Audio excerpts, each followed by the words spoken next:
Radio Memphis. All right. Some harmonica going on. Then we weren't gonna listen to that song. No, thank you. No, thank you at all. All right. If you want to put the headphones on, you can. I need this one.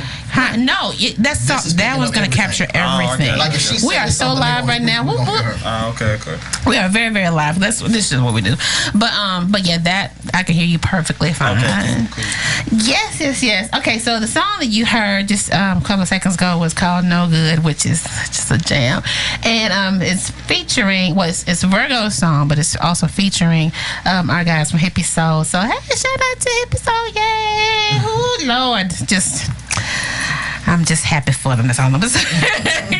The things we talk about off air is just really, really funny. But there's a reason the mics be down. I'm just saying.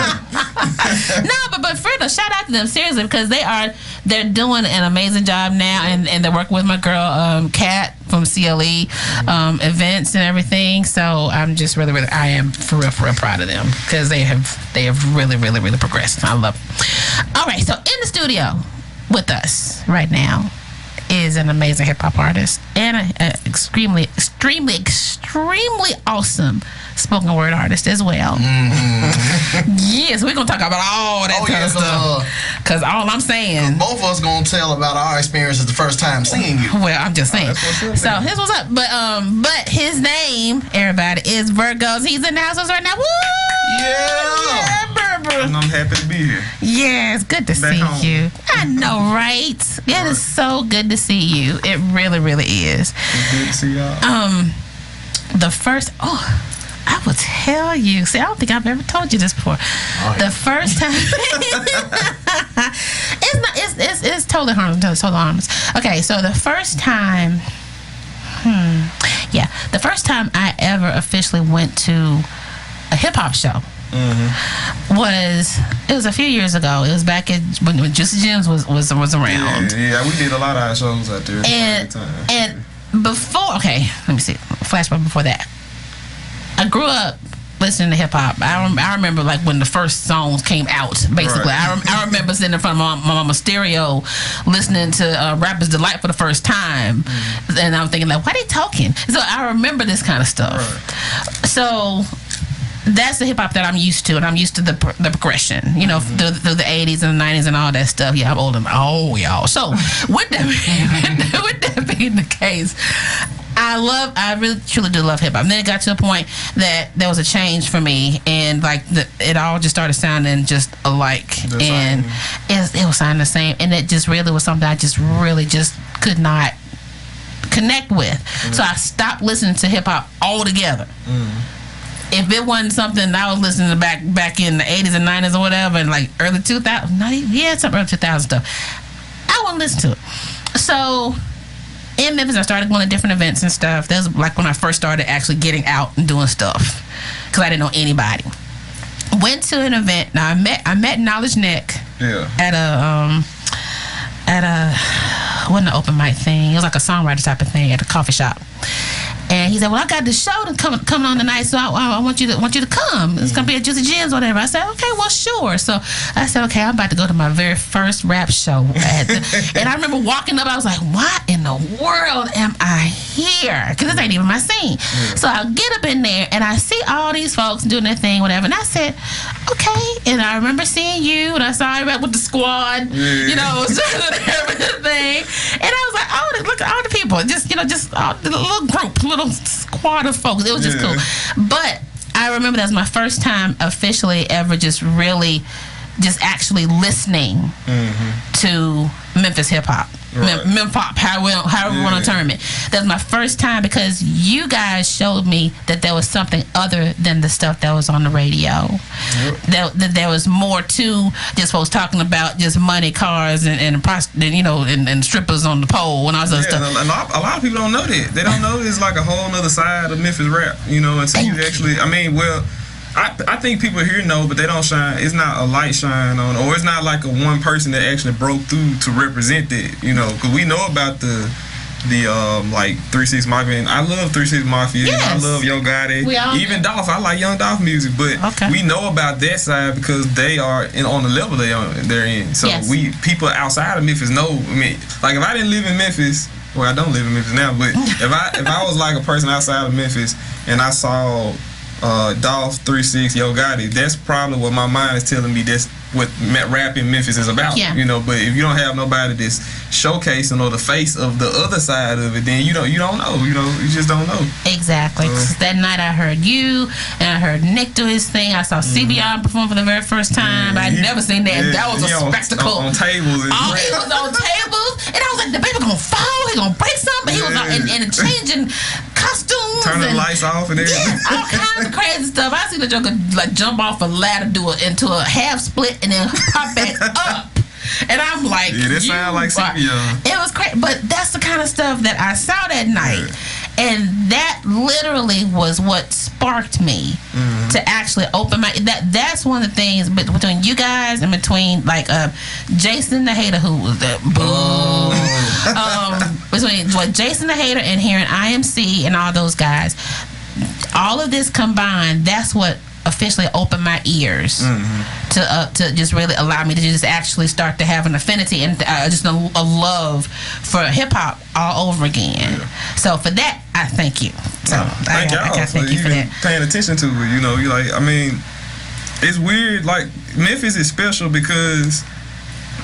Well, Memphis is special because we have influences from here, like the people I just named, but we also got influences from like East Coast hip hop and West Coast hip hop. Cause like even with Iron Mike, they sound Memphis, but they still sound like they got, you know, like influences from Wu-Tang and stuff like that, you know. But they also sound like, you know, like Hippie Soul. They sound like they got influences from the Dungeon family, like Outkast and all them. You know what I'm saying? So I think we have a unique sound. I don't know why.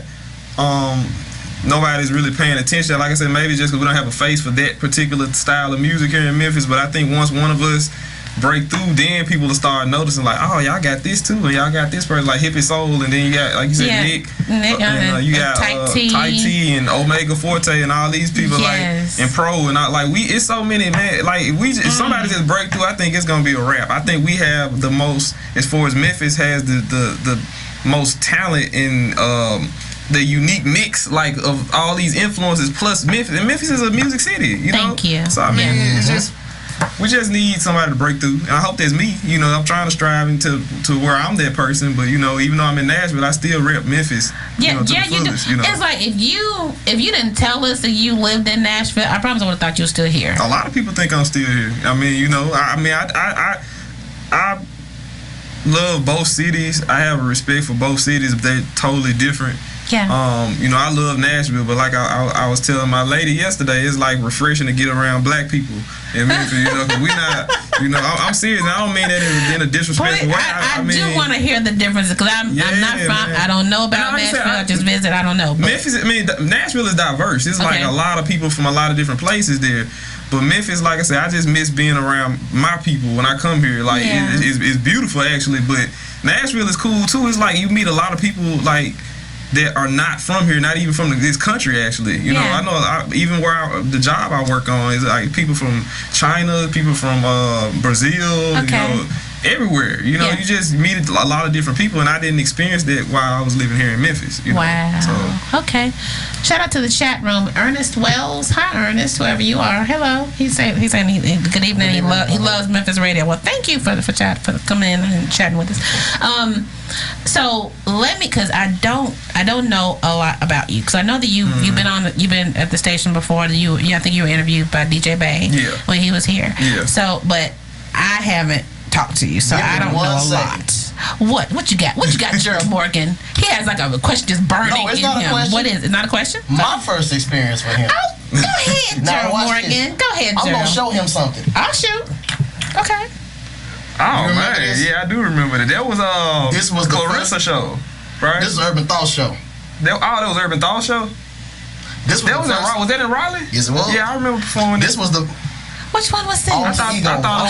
The Alter Ego show. That was the first time I ever saw you. Yeah, I remember that. You were in there. I was over there in Raleigh by that. Yes. And I was up the street from that Sonic that I snuck off to. The lineup on that thing. So that was ridiculous. I was in there, and they said, I heard everybody talking about. I said, man.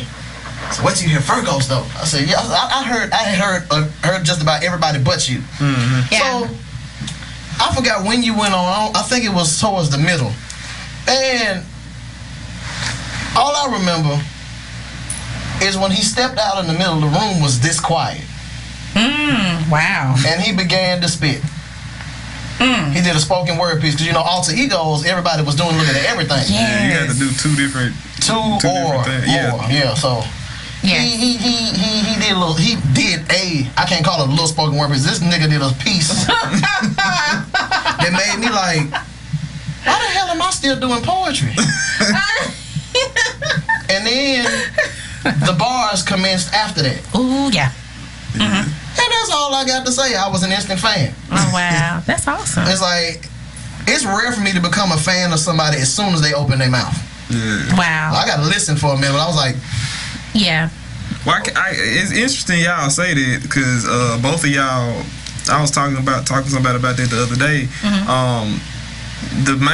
It's always been my thing to gain fans through live performance, and I kind of steered away from that after a while when I moved, and now I'm getting back into that because my engineer told me, he gave me a story about when he first saw me before, and it wasn't because he heard my album, it was because he saw me perform in Nashville, so I feel like to me that's the strongest way to gain a fan is to get your live performance up, because that puts a memory in somebody's head, so every time they put out something, you're gonna want to hear from them because of that, it gives them an experience to have, and that's the most important, not the most, but that's probably one of the top 3 things you need as an artist to be a good performer, a great performer actually, to instill that picture of you in the head. So it's interesting that y'all said that because that's literally what I've been getting back to. Wow. See, confirmation. That is awesome. Okay, so let's go back because I know nothing about you. Me either. I know. All I know is that this dope ass light skinned dude that just like make people stop talking. That's all we basically know. But I want to know, like, so are you originally from Memphis or what? Well, I was born in Covington, and I spent a lot of my, I don't want to say either or, but I spent a lot of my time growing up in 3 places actually: Covington, Millington, and Raleigh. I went to Raleigh in elementary and middle school, and I went to Covington in middle school for a while, and my family's from Covington, and I went to high school in Millington. So those 3 places are the places I was at the most. And then when I graduated, I went to the University of Memphis. I spent the rest of my time up until 2013 in Memphis, the city of Memphis. So I just say Memphis because all of it, people that's not from here, they consider all of it Memphis. So I guess I can't really just say like I'm from here because I spend a lot of time in all of those places, so I just say Memphis. It's all really considered the greater Memphis area. It is, and you Shelby County is basically Memphis from what everybody's talking about. Basically, and you talk about like Justin Timberlake. He says he's from Memphis. He doesn't say Millington. He's from Millington. Perfect. That's what I mean. Perfect example. Like when you go somewhere else and be like, "Where you from?" Like as an artist, especially. You be like Millington. They're like, what? Where is Millington? Where is that? Then you Memphis. Yeah. Oh, okay. Stack, Son, Elvis, Graceland. I pretty much started learning everybody need to say they're from Memphis and then go into. Exactly. So as far as like when you were growing up and everything, what was going on at your house? I love to ask this question, like just to know what your folks were listening to and what kind of music was going on in your like when you were growing up and stuff. My dad is actually a pastor. Really? He had a church back then, but right now he's just he's a really religious man. And, so when I grew up, he only played gospel music, so I was not able to listen to rap music. As a matter of fact, I got a whooping if I listen to rap music. So we've heard that with a lot of artists coming on the show. So I had to sneak. I remember I used to tape K97 on my little radio, and little tapes and listen to songs. I remember taping like 3-6 Mafia. I remember taping Cisco music on there, all kinds of stuff. I remember my dad actually caught me. I don't remember if it was a tape. Yeah, it was a tape. He had like this little CD player. Yeah. On the top he had a CD player, and then it had a tape there. Yes. So, and I remember, you know, he used to play his gospel CDs, and when he was at home, I used to get his radio and put it in my room, and I play my tapes. Yeah. And I had he didn't cover his tracks. Yeah. What's the song Project Pat had? He was like cornbread, collard greens, shit. No, it was Ooh Nothing. That's what it was. Ooh. Because he said the song he was saying like voodoo spaghetti. That's all my dad heard was voodoo spaghetti. He was like, why you here listening to all this witchcraft? What is this? Because he was putting his CD in there and I forgot my tape was in there. Oh, so you didn't like that's what I said. Cover your tracks. My dad whooped my ass. You know, so when I was growing up, like I said, I was always even though my dad didn't listen to gospel, he always listened to music. That was a big part of his life. So like one of my favorite top 3 albums of all time is Yolanda Adams' Mountain High Valley Low. So I know that because of my daddy. Yeah. You know what I'm saying? So when even to this day I listen to that. That's the only album I can listen to that actually calm me down. Wow. You know, literally I can't think of another album to calm me down like that one. Wow. And that's when I got older that I started listening. Of course, everybody listened to 3-6 and Project Pat and all that. But when I got older, I was introduced to. When I got in high school, my friend from New York. He introduced me to Mos Def. Oh, okay. And he gave me Black on Both Sides. And at first, I was like, man, I don't want to hear that, man. You know, like I don't want to hear nobody from New York. You know what I'm saying? So I took it, and after that, I heard that album. It changed my whole view of music completely. That is crazy. You know, so that's basically what it was for me growing up. I grew up in a very Christian household, very strict household. Okay. But you know, my daddy did everything he could. He raised me good, and I didn't need for nothing. You know, he gave me everything I really wanted. I got, but he did teach me. You know, I had to work for what I want. Because even though he gave me, I had my own room. I had a computer in my room. I had a TV in my room. But he used to make me get up at 6 in the morning and go to Covington and be in the field with him from 6 in the morning to 10 at night, 9 at night. So I had an understanding of working, of even though I work. got all this stuff. So of hard work. Wow. See, I never would have known that. That's something. This is. I love it though. Origin stories, ain't they dope? I love them. So you started listening to rap.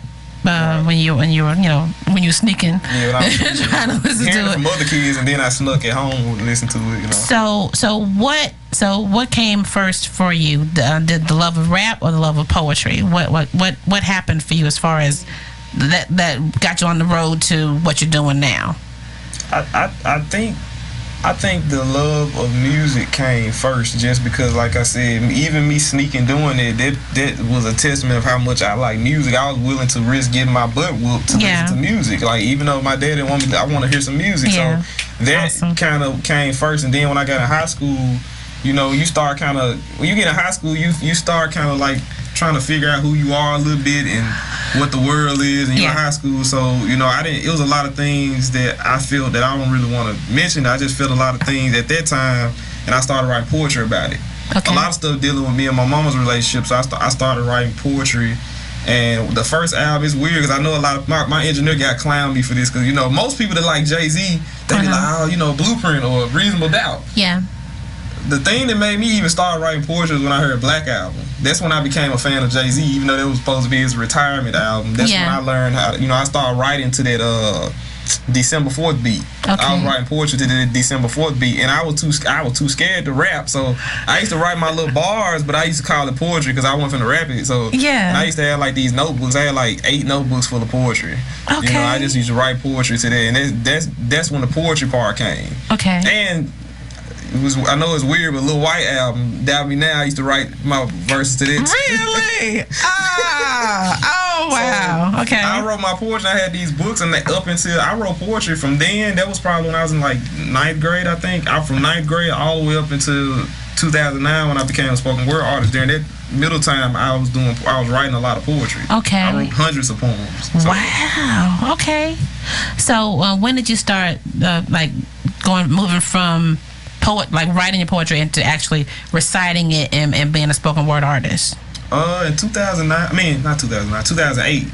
A.T. Chill, I don't know if y'all know him. Well, I don't know him, but I know of him, he was working with Fat Mac at the time. Fat Mac was having open mics in East Memphis at Starbucks at the time. Yes. And he knew I wrote poetry because we went to college together. Yeah. And he he hit me up one day. He was like, man, you got poetry, come perform something. I'm like, man, I'm not finna perform perform like get in front of people. And he was like, man, come on, your poetry dope or whatever. Yeah. So I went down there and I did, and I was shaking like a leaf. Like, I was shaking. I had my little paper reading it, and oh man, I got through it, and then I saw that's when I first met Lenny Kane, Hardface.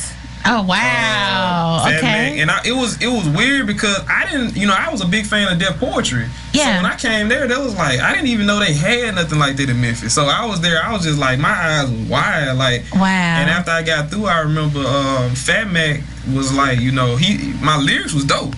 But he was just like, your lyrics dope, you just need to get your performance up. And he was like, come back again and do something dope. Yeah. And I came back, and the one I had was just a poem I did for Knowledge Nick for his mixtape he was doing at the time. Okay. So I came back, and I did this poem I had called Bluetooth, and it had all kind of cuss and everything in it, And that was in the open mic he had at Starbucks was for like a family friendly. Yes. And after that, everybody was looking all crazy. And family, like, I got this other show in Euphoria downtown. You need to come do that one at that. Yeah, because I went down there, and from there, Fat Man, I performed down there. At that time, that show came to where it was like 300-400 people at the show. But at that time, when Fat Man asked me, it was just us. We came, there wasn't nobody there. So after the show, I performed, and I remember we was at the bar. Fat Man asked me, could he manage me, and I was like, cool, Wow. So, okay. That's from that point on. That's how I became a spoken word artist, just working with Fat Mac and Hype Life. Wow. That's that story. Dope. Okay. All right. Shout out to the Fat Mac and Hype Life and all that stuff with him. His traveling self over there going to all kinds of countries and stuff now. And shit. You're stupid. That's wonderful. Okay, so then we're so spoken word artist, and then hold up. Before I get all into, let's take a break because I can keep asking questions this entire time. I'm gonna find out stuff. Plenty of questions. So I'll be right back with more Virgos. You guys gonna take a quick break. It's gonna be a very, very quick break. Dang, it's gonna be a quick break. Wow, we ain't got nothing on here. Okay, so hang on, long enough to take a sip of water, basically. So just hang tight. Just a second. Be back with more of Virgos. Hang on. And we're back. On social media. Like and follow us on Facebook. Plus, all your favorite shows and personalities have their own pages. We can also be found on Twitter and Instagram. Keep up with the latest happenings from your socially connected station, Radio Memphis.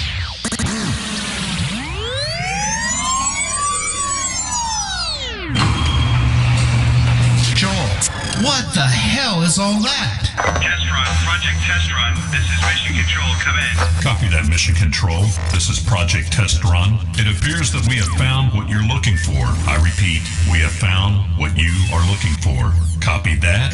Mission Control, copy that. Test run. What did you find? Copy that. Strange things. All we can say is that we can confirm the existence of strange things. It's the existence of strange things. Premiering on Radio Memphis, Friday, July 7th, 10 p.m. Central Time. You've heard of it, now it's here. Groupon, featuring daily deals on the best stuff to do, see, eat, and buy in a variety of cities across the U.S. Each day they feature something cool to do at an unbeatable price. You only get that price if enough people join that day, so invite your friends. Check back daily for another awesome Groupon. Look for their banner ad at radio-memphis.com to see what deals are brewing right now. And tell your friends to come to the Radio Memphis website to get in on the great deals. Check out the daily deals on Groupon through their banner ad at radio-memphis.com. Memphis Metal Mondays with Dirty D, Monday nights at 9 Central on Radio Memphis. Wow, we are and back. We're back for real this time. We are back for real. That was funny to me. The stuff we talk about it's kind of funny. I'm just saying. But anyway. All right. So let's see. So you became a spoken word artist and extremely dope and everything. And you are an amazing spoken word artist. You really and I'm doing hate. You really are. I love it. And so you were doing that, and then so at what point did you actually say, okay, you know what, I'm ready to actually just become a hip hop artist and do my thing? At what point did you make that transition? Well, I mean, I always wanted to be. I was doing rap at the same time I met Fat Mac was the same time I met my first engineer to rap. I met him through Nick. Knowledge Nick. He wanted me to do a poem for him. Okay. And I heard a song they did called Higher Ground, and I asked Nick could I get on that song too, and I had never rapped before. So I got on the track, and the engineer liked it so much he told me I could come back and record for free anytime I want to.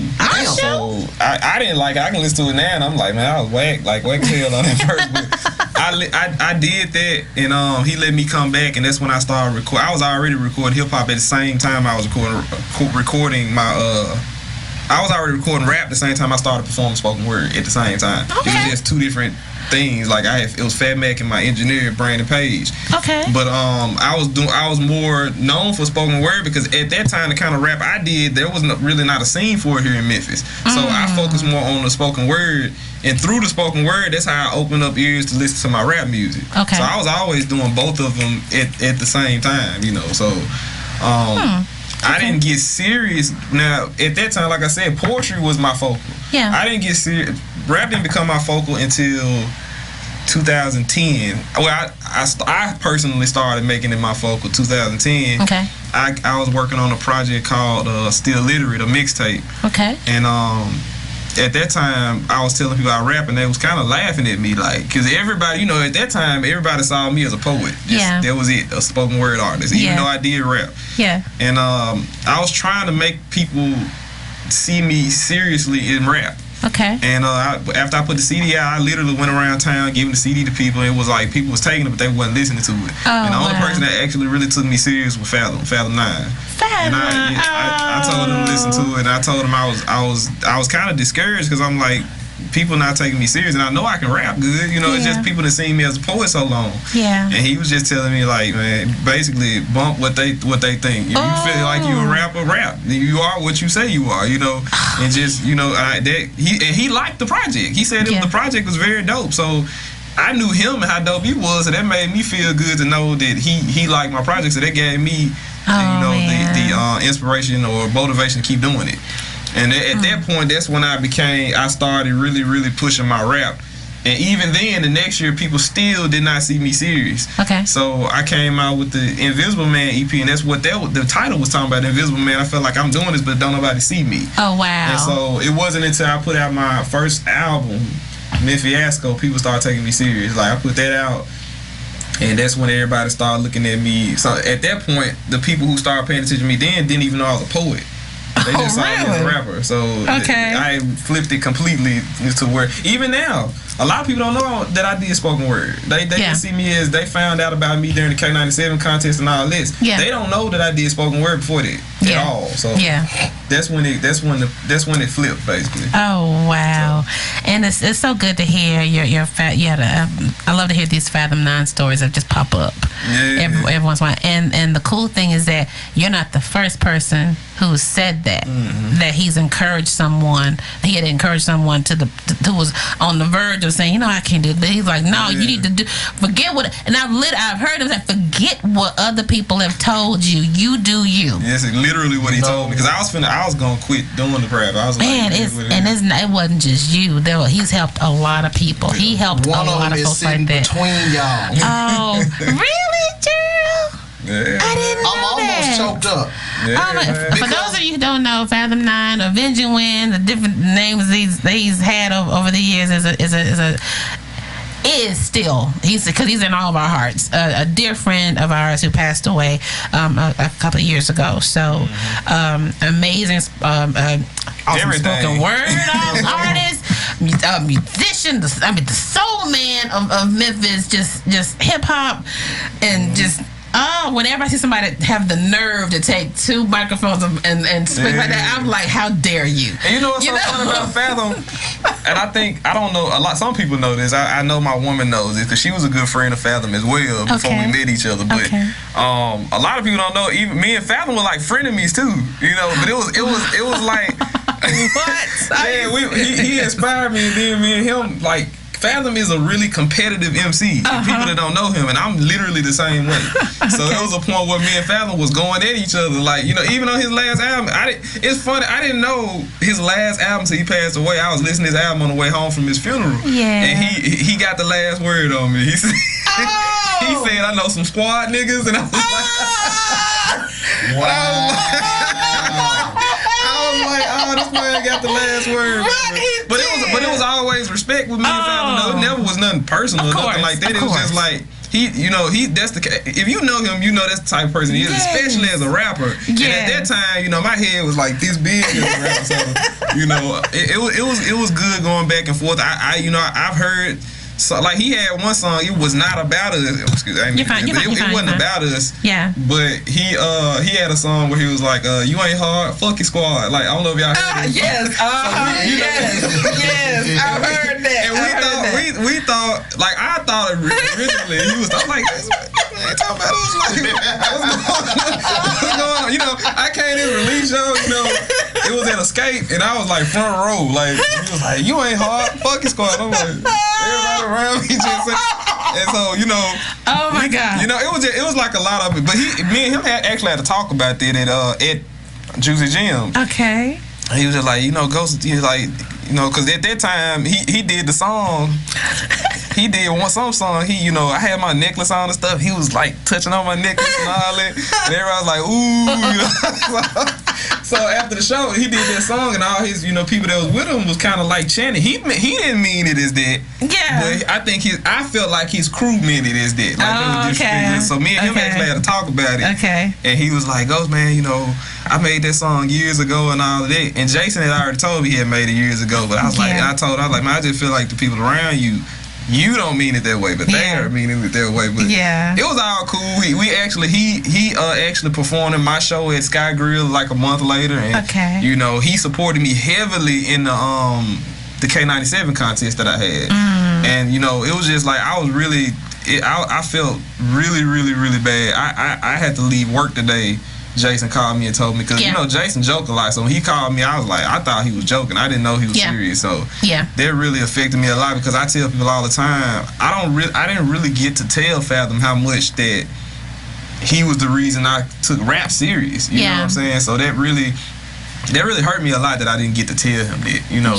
But I know he know that, you know. He somehow he know that. But it was just interesting, our relationship, and you know, how it was back and forth. Like, it was just he just had a big energy that I do miss a lot. So yes, we all do. That was a rough day. Yeah, that was a very rough day. I don't remember anything else after that phone call. Yeah. I remember that disc going back home though. Huh? I remember that disc going back home.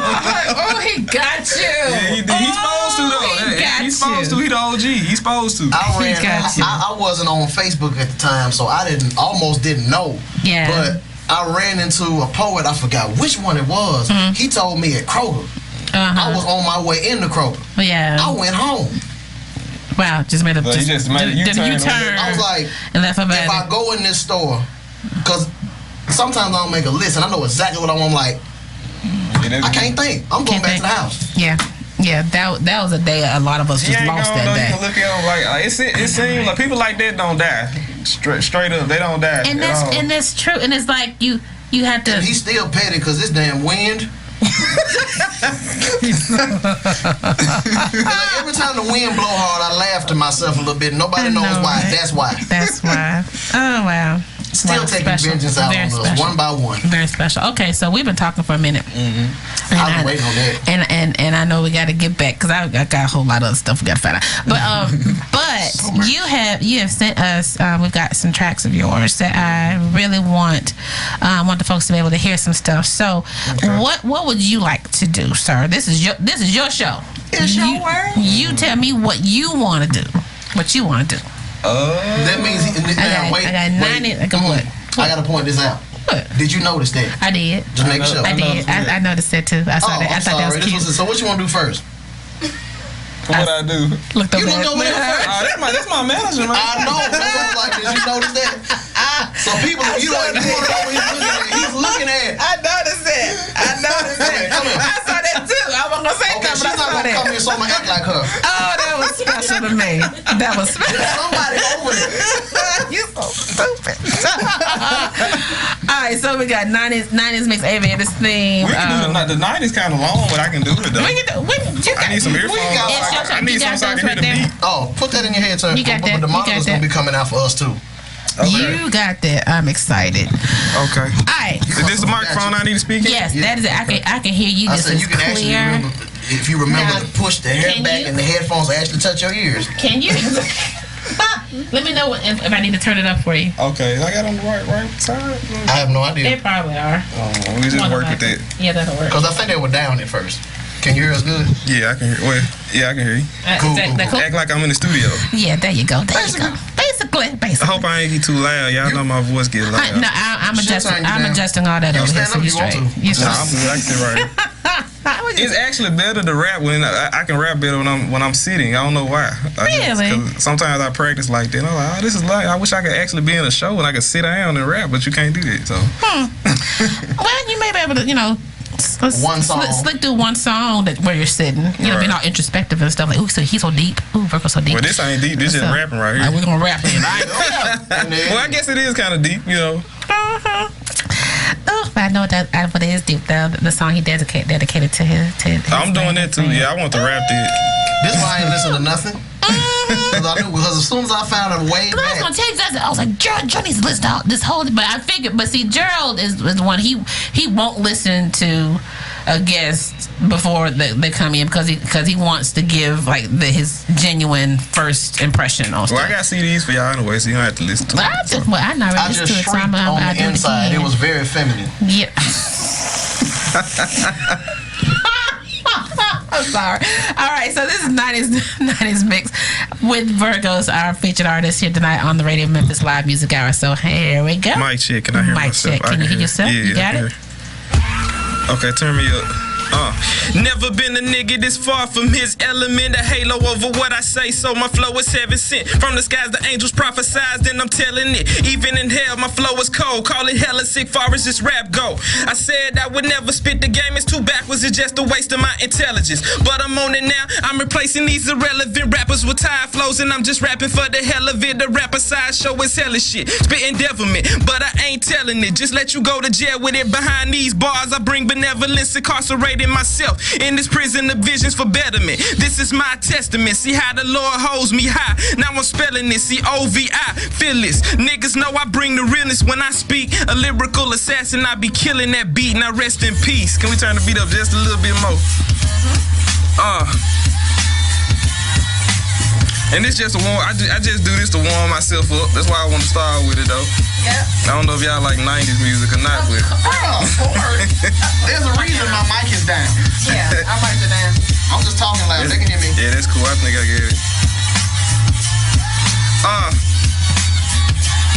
I treat this one like my thesis, composing poetic pieces and passages to the masses. My imagination reaches the depths of my mental space. My intellect breaches this simplistic dimension through inner visions like Stevie. These niggas can't see me. A conscious nigga spitting unconscious. No nonsense. Niggas astonished by my wordplay. It comes effortless. I do this shit like every day. My miseducation, check what my words say. School you want them seeing about this rapping I teach ya. Son of a preacher. In my Jeep I creep up, light up the black, relax and let my thoughts penetrate from that splint that I lived in hell. And that's that. That's that. With the 90s mix, y'all. No sleep. With the 90s mix, y'all. No sleep. That's dope. You dope joker, you. Okay, so I am in no way, shape, form, or fashion rap. Hello. Is there a shock? Is there a shock? But see, the thing is, though, my question, and it's just so basic, I have to ask this because I just don't know. How are you able to keep? Because you've got all these songs in your head, all these poems you've written for all these years, all this stuff is in your head. How in the world? Seriously, how do you keep? How are you able to just perform and not have 50 billion different lyrics just hitting in your? How? I just don't know. I mean, it's just like practice. I mean, I got a lot of music. I don't think, and I'm not saying this to be disrespectful or putting anybody to the side, but I honestly don't know anybody that has in Memphis that has more music than I have. Like I have 13 projects that I've made, and that's not even including the poetry. So what I try to do now is focus on what I have out at that particular time. Yeah. Because I'm sure it can be done, but you just have to practice on what you're about to, like, for instance, if I got a show, I'm gonna practice on what I'm performing. That's what my focus is on there, because I can't store all this in my head at one time, you know. And of course, it's some songs you're just not gonna perform. You know, I have a lot of songs. Most of my songs I'm not gonna perform. I have certain songs that I'm gonna perform. Like what I just did. I've never told nobody this, but I wrote. That's two of the first verses I ever wrote as a rapper. I wrote them verses in 2008. What? So, but I still perform. I've been performing them so long that I know them songs like that. You know what I'm saying? So yeah. And I like that's how I feel when I perform. Those give me a feel of what everything else I got to do. You know, so yeah.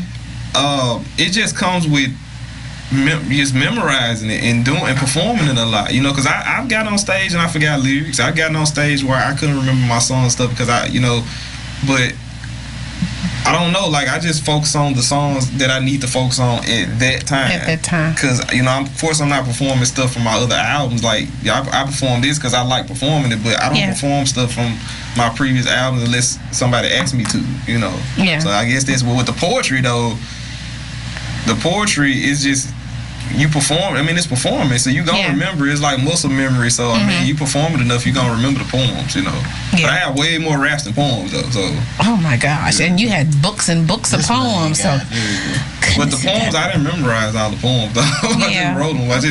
I probably memorized 2% of my poems I ever wrote. But still, you still had books and books of poems that you wrote. Yeah. Oh, that is just Virghost and noble looking. He's so fit. Okay, so where do we stop at? Okay, so we stopped with you, getting into rap and doing that. So at what point? So what happened as far as with the whole K97 thing? How did you? When did you decide that that's something you even wanted to do, or was that presented to you? How did that all come about? I mean, I found out about the K97 contest in 2009. I think. When Gift won it, and we got on the top 50, but we didn't make it. Me and my brother Denario, and it was a dude and I crew from back then. We all made a song together, and it made it on there. That's how I first found out about it. Okay. And they used to have contests, but they started doing it for producers, and they didn't ever do the rappers no more. They like stopped doing the artists, and they had a years of producer showcase. So they finally made a year where they was gonna do rappers. Okay. And at that time, Kendrick Lamar came out with Control stuff and all that, and lyrics were kind of coming back, so they made it based on lyrics. At that time, and I was like, "What lyrics in Memphis?" What? And not to disrespect Memphis, I'm just saying you don't typically think like lyrics in Memphis, but Snipes, Soul Man Snipes at the time, he tagged me. Snipes. Yeah, he tagged me in the thing they posted. K97 posted to get in it. Yeah. And he was just tagging me and a couple other artists, and then when I saw it, I was like, I'm not doing this shit like this, because I feel like they're not gonna pick nobody like me. You know what I'm saying? So I was just like, not that I'm not a bad artist, just the kind of artist I am. Yeah. Their history shows they don't really support them kind of artists. So I was like, I ain't gonna do it, but. At the last minute, I decided I actually went ahead and did it, and it wouldn't go through their system. Yeah. So I was just like, maybe that's a sign for me not to do it, and I left it alone. But like I was at work one day and I heard Big Sue say they extended the day. Except this time you got to send it through your email instead. So I was like, well, I'm gonna go on and send it, and I sent an acapella. Well, I got someone to send me an acapella of this song I had on one of my projects that I hadn't released yet, and. My homie Polo from Hype Life, he made it too, and he hit me up. He was like, Virghost, you made the top 50, and I was like, oh shit, like I was surprised. I wasn't surprised because I didn't think I could rap. I was just surprised they picked me. They picked you, I submitted before and they didn't pick me, so I feel like it was dope, and they had this thing where they were doing webisodes, and they had like I think 5 or 6 webisodes where you had to go on there and rap. Okay. And they asked me, and Jada Street was on there that year too. He was on there. Marco Pave, all those was in that bunch. I didn't know that. And they asked us to come up. I was in the first bunch, the first webisode, which they really didn't give us a lot of info about what we was doing. I was just like, I'm gonna be there. They told us to come down to the radio station and we was gonna be rapping 16. Yeah. And they was like, we're gonna do an interview. So I'm thinking we're getting there, we're gonna rap like pretty much what I just did, and we're gonna do an interview like what I'm doing with y'all. So when I get there, they tell us it was me and like 5 other artists, and they did a small interview. I did one with Mike T, and then we went out there and we were supposed to rap to the beat that they gave us. They picked a beat for us to rap to. Okay. And I just started rapping because I didn't really know what I was supposed to be doing. So after I got through rapping, and I rapped a verse from this song I got called Assassin's Theme. Okay. And I remember, who was it? Well, I forgot what DJ it was. He was like, it was dope, but they was like, it's on YouTube. He was like, is that a freestyle? Like, no, and he said it in a way like, you supposed to be freestyling. And I'm like, I didn't know. Didn't nobody in our group. About no freestyle. But then see, nobody in our group freestyle neither. Okay. So I'm like, I didn't care because I'm like, I said no, and the judges liked what I did. I gave Devin Steele at that time, Trial and Error was my album I had out at the time. And I gave to Devin Steele. Yeah. And that was it. And then after that, they kept doing it, and then you had to vote for who you wanted. But then after that first webisode, it was guys coming on there freestyling. Like Jada Street got on there and freestyle. Okay. Like a lot of people came on there and freestyle. And so at the time, I was probably the most buzzing out of all them people that was there. And so I had a lot of people voting for me, and a lot of them guys had a problem with me. You could tell I was not freestyling. Like, ain't nobody freestyling like what I said. So, but everybody was like getting on there throwing little subliminals like I'm freestyling, and guys been getting on here, and it was at a point I got mad. It was me getting in my emotions at the time. Like I was just crazy at the time, put it like that. But I was like, I felt like that they were not leaning towards anybody like me, and they was leaning towards all that bullshit that I feel like they was doing. But I decided, I got on Facebook, I made this long ass rant talking bad about K97. I was like, fuck this, I'm not gonna do this no more. I'm good. I'm not. Thank y'all for everybody asking me to be in it, but I ain't in it no more. That's what I did. Okay. So everybody was like, nah, man, you gotta do it. And I was like, nah, I'm not doing it. I just like, ain't them feelings about a batch? Yes. Yeah, but I eventually decided I was gonna stay in it. I deleted my little rant. And that was like 3 days later.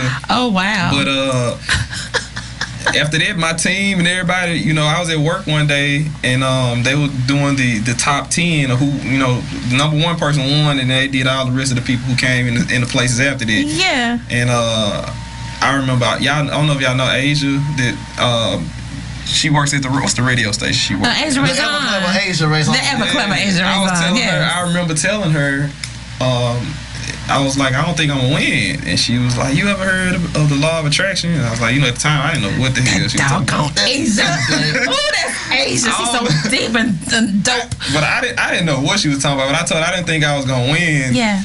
And she was like, Virghost, you gonna win. He was like, she said it like she knew I was gonna win. Not like nobody told her, she just knew I was gonna win. Yeah. And she like, go watch that video. And I looked on YouTube and I watched it.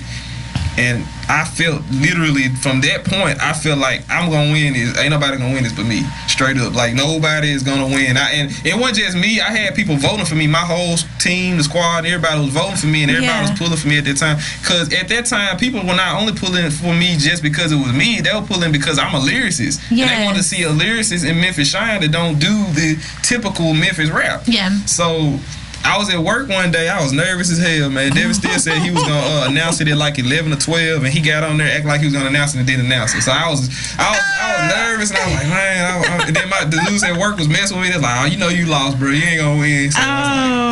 So like 5, he finally announced it. I was working at Rent-A-Center at the time. Yeah. My district manager was there. Okay. And we was playing the music in the Rent-A-Center or whatever. I mean, playing the station in Rent-A-Center. Yeah.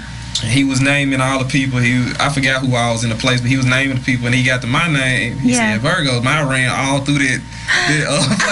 My district manager was like, what are you doing, Doreen? I was like, I won. They talking about me. She was like, that's you they talking about? Like, yeah, that's me. And Devin still called me, and then that's where, after that, he told me to come up to the station to do an interview the next day. And they told me everything that was going to come with it and what I had won and all that. And that was it. My phone was blowing up. A lot of times my phone was silent that day. Wow. When I won, I'm talking about, I got got to experience what a celebrity probably experienced for like a day or two or a week, really. Okay. And my phone, I'm not lying, my phone would not stop ringing. I'm talking about people, long lost cousins, ex-girlfriends I ain't never met.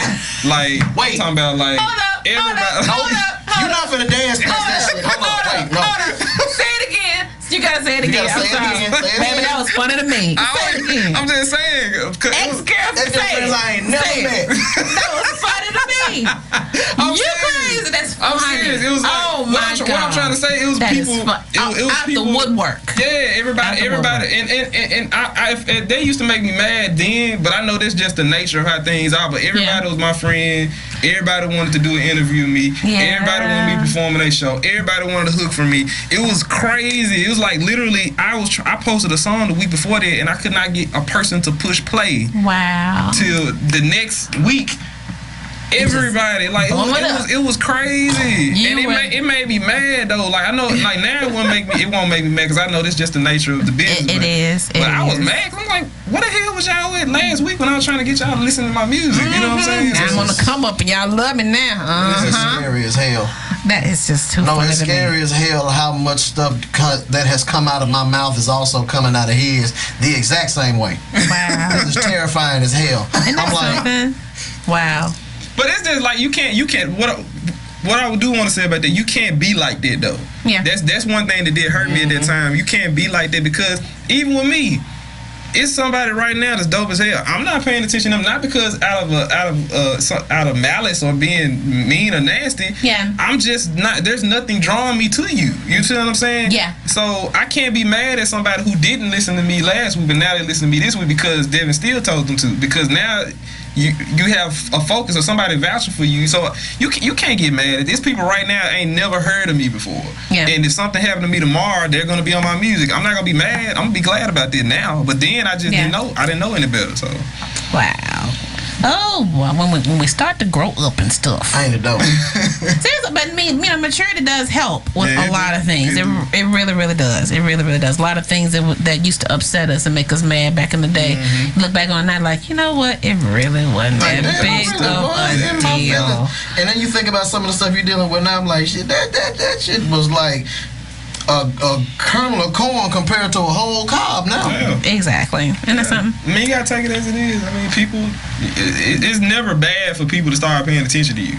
Yeah. You know, you can't act like it's a bad thing, even if they are finding out about you from somebody that's in a higher place than you are. It's never bad. You know what I'm saying? Exactly. I was just looking at it the wrong way. You know, so. Yeah, and that's fine, but you know now, so that's all that matters. So growth is a wonderful thing, beautiful thing. Okay, so would you like? Cause I know I love the music and everything that's going on. What's your? Oh yes. Your question. My question. Before the song. Okay. Sure.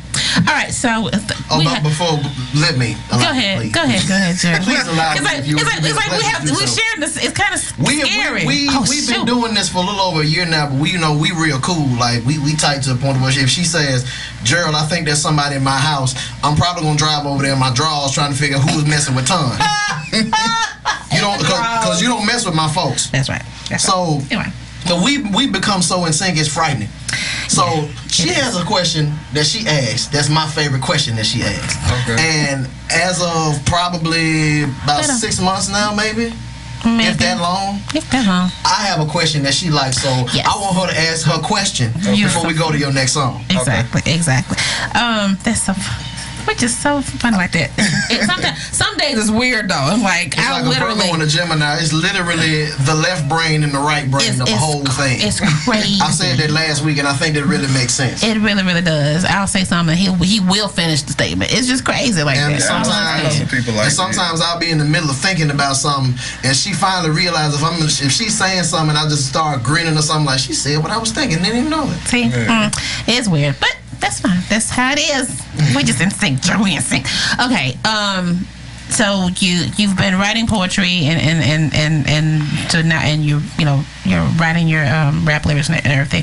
So my question is, as far as how you write, because I love the whole thing about songwriting with lyrics, because you're so lyric heavy. That means everything to me, because there's so much stuff that's out there that's absolute crap. So, and it is, and y'all. I went away from the mic this time so you wouldn't hear it, but I did the hi-hat. But it's the truth. It's the truth, and it makes no sense to me. So I love it when we have hip hop artists who will come on and actually have for real bars for real. But my question is, as far as like when you're writing, what comes first for you? Do the lyrics come first for you? The lines and the bars and everything, or do you get the inspiration from the beat, or what happens for you first?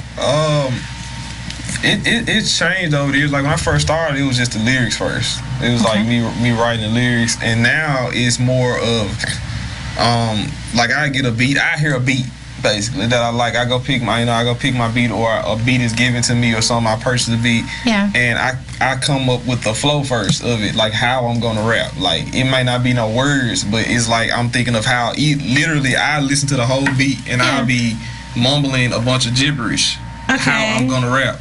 And then after I finally got that flow kind of just memorized. That's a good way to put it. The flow is memorized. Then after I get that, then I start adding the words in the way in the flow that I got. You know, that's how literally how I write music now. But I didn't write it like that when I first started though. So like any song you heard of mine, except what I just did, I wrote the one I just did. I wrote the verse first, and then I did it. But like some of the songs I'm doing now, I mumbled them words and I mumbled a flow together, and then I rap the lyrics out. And with music, that's how I do. With poetry, it's kind of just free flowing. It's based on the rhyme. Like I'll start out I may have a subject and I start out rhyming and just keep connecting the rhymes. So many interlocking rhymes and stuff. Like the rhyme is the basic part of my poem, but it's still substance in it. That's not just rhyming, but it starts out with rhyme and just I have a rhythm to my poetry, but it's not a music rhythm. So that's how I pretty much do it with music and rap. I mean poetry and rap. So. Wow, my little Virgo mind is going crazy right now. It really, because I'm like, how in the world then you hear this and then you mumble this and then the words most musicians, Michael Jackson. Michael Jackson. I didn't get this from Michael Jackson, but I saw an interview with Michael Jackson. That's how he writes his music. That's how he wrote his music. Wow. He have a mumble and then he finally get the words to it. That is how. Because I was watching Solange when she was working on her latest album when she got with Don't Touch My Hair and all that stuff. And I remember she was listening to some music, and then she had a microphone with her and the headphones and everything, and she was literally mumbling. And like just mumbling like what you just said. Okay, you know okay. It's the same. Even though I rap, it's still the same. It's the same thing. I had to break it down in my head because I'm telling you, Virgo has to break it down. Jesus. I can break it down for you even more. I should. What? It's like I've always wanted you to ask a hip hop artist this question, because this question normally gets bypassed. Yeah. But see, a lot of rappers don't do that though. Like a lot of rappers, they rap. Like. The reason I do that because songwriting is important to me. Like, you know, even with my raps, I still like even one of the songs. I got a song I'm gonna do later on there called Aviator's Theme. Like, I'm rapping, but it still has like a melodic hook. Like, you know, like it. That's how you supposed to write music. It's supposed to be a feeling. You got words, but it's still supposed to be a feeling. You supposed to kind of be like this with the beat. Like you ain't gonna be on top of the beat, or the beat gonna be on top of you. You gotta complement the beat. You can't just.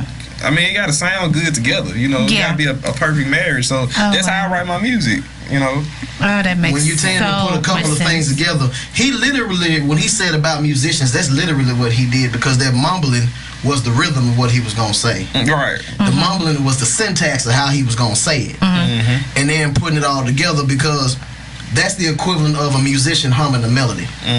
That's the equivalent. That's the equivalent of music. So when Solange was, the melody and the rhythm came to it, but the words didn't make no sense. Exactly. That's literally how I write my raps. Like that's how I do it. I'm at work listening to my beats. And I didn't listen to it so much. I hear the flow. And the flow and melody kind of are cousins. So I mean, it's the same thing. So I mean, that's how I write mine. I mean, and another person I know do that, because I'm a huge Marvin Gaye, probably my favorite artist.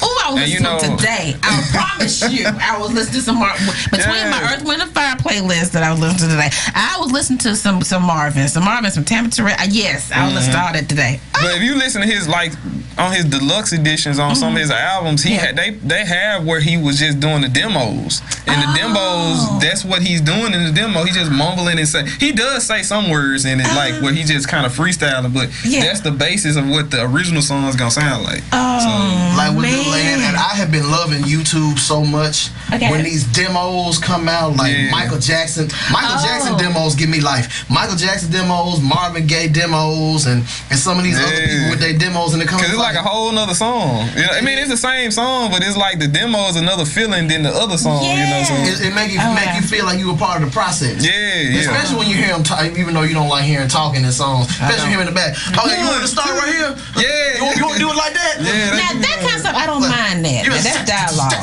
That's dialogue. Like that? Yeah. Okay. 1, 2, 3. Like, I'm in the room, nigga.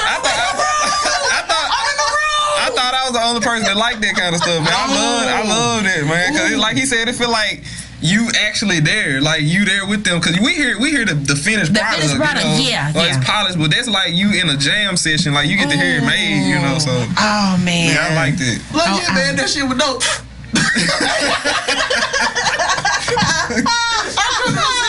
You know, back then that's what was going on. Somebody had something. Yeah, Marvin Gaye said they used to be smoking it. I mean, the album he had with Diana Ross, he said they were not gonna make that at first because she didn't want him smoking reefer in there or something, you know. Really? Yeah, they was on. You can't make no music like that and not, you know what I'm saying? Like they was on something. They were on something. You know. Oh wow. See, and that's why I love that question. I really do, because it's just something about just how we're talking about, just like being in the room with them while they're creating something. And how I used to describe it is like you think of like your favorite song, whatever your absolute favorite song is of all time. But that song that is your absolute favorite, it started off as just a hum. That's it. Or a whisper or something. You know what I mean? Cause you gotta set the mood for what you wanna, like you know what you gonna say, but you still have to have a, like I said, you gotta be able to connect with the beat. And like some people get songs, beats, and they don't know how to rap on them. It's just like it's too much. It's like you still gotta. I'm getting a chill all of a sudden. I mean, it gotta be like I said, a perfect marriage. It can't be just like you outdoing the beat or the beat outdoing you. You know. Wow. So that means I'm not finna do Radio Memphis trouble like that. Yes, I am. So that means the majority of the music out right now, the beat is outdoing the lyrics. I think so. Yes. I believe that. I'm gonna tell you one person I'm a fan of his music, but his music is starting to get like that. Is Drake, where the beat is getting more so of like not to say you can't rap. I do like his music. What I'm saying is, it was a handful of people running through my mind, and I knew he'd be one of them. But it's unfortunate. But Drake can rap though. That's what I'm saying. But like now, it's like he forgot. Yeah, like it's not. Well, I ain't gonna say that though, cause Drake got a lot of music where it is marriage. I'm talking when he raps, it's not like this to me now. But when his singing is still where it's connecting like that to me, you know. So it's because the popularity has overshined the quality. Because when you hungry, you can tell when a nigga hungry, and then when a nigga done made it sometimes. Yeah, I mean you shouldn't be able to tell that. But that's the problem. It's sad and. It's like I'll be glad when, and it's not gonna be everybody, but when things get back to where the beat is important and the hook is important, it really is, but that's not the basis, because you got a strong beat and a strong hook, but everything else is just a bunch of mess and mumble that's in between. My thing is, if you have a song, you need to be heard. So I'm like, why you? I think Kendrick getting back to that though. Yeah, Kendrick albums are very. Even though he's a rapper, he seems like he approaches his music like I approach my music. Like it ain't just, even though we rappers, it's still music though. You know what I'm saying? So if you approach it like that, then that's what it's gonna be. You're saying something, right? You know what? I've been quite hashtag heavy tonight with what was it that came out with the promo guest? What was it that said? I shall not limit my gift. Yeah. Yes. I have a hashtag for some of these rappers, and I think I need to start saying this out loud. What did acapella do?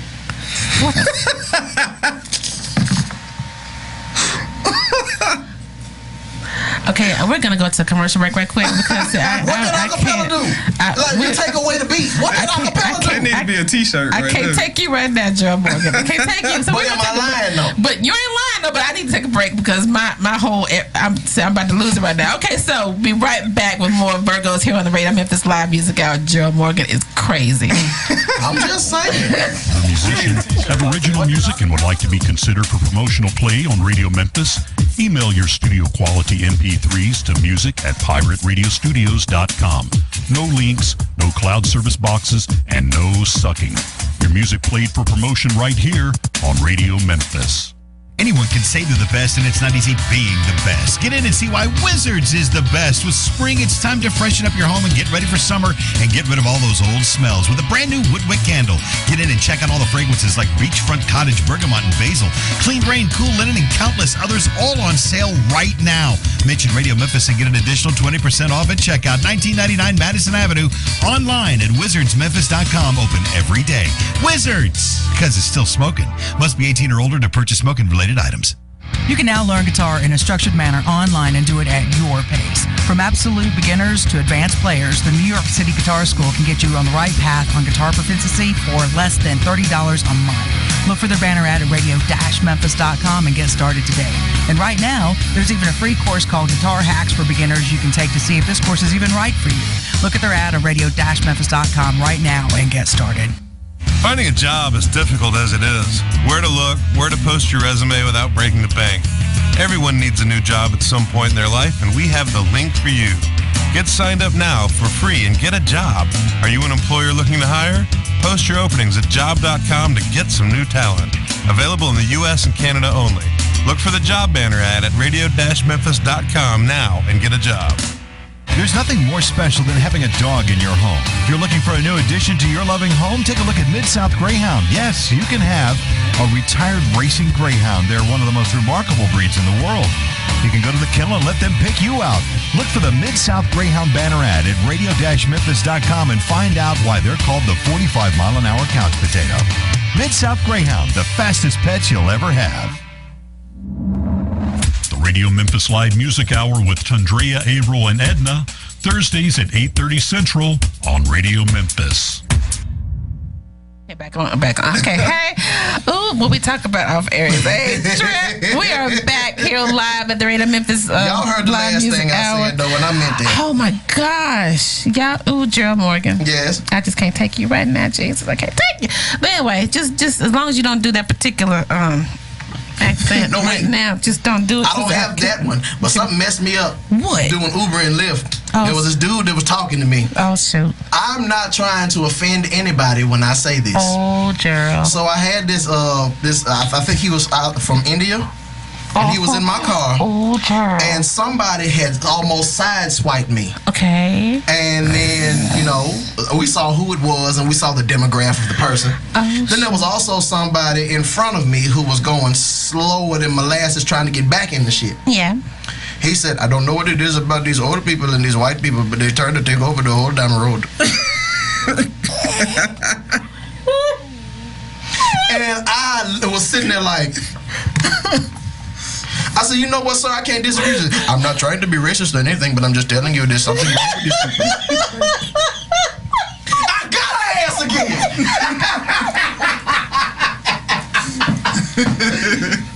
Oh, that makes twice. Oh, I can't stand you, Gerald Morgan. Oh, God. I've never heard you do it. Oh, shoot. Dang it. Oh, I can't take you. No, you're not. Come again. Oh, Jesus. Since I saw them. Oh, man. Oh, no. Compared to some of the shit Rick say, I'm fine. Oh, God. Oh, shoot. Boy, Rick, if you heard that, yeah, I got more of them. That was great. Ooh, okay. Impressions be happy. I can't right now. Okay. Shoot. Oh, you done threw me off. But all right. What did acapella do? Stop. I told you it was gonna come back. Oh, y'all talking about the holler? I'm talking about. Oh shoot! Oh, I'm trying to hold this. Calm myself to rap now. I'm trying to hold this in. I'm trying to hold this. You know what? Oh shoot! I know how to bring it back. No, because it's my fault. Yes, it is all your fault right now. I'm gonna ask my question. Go ahead. Yes, get us back. Get us back.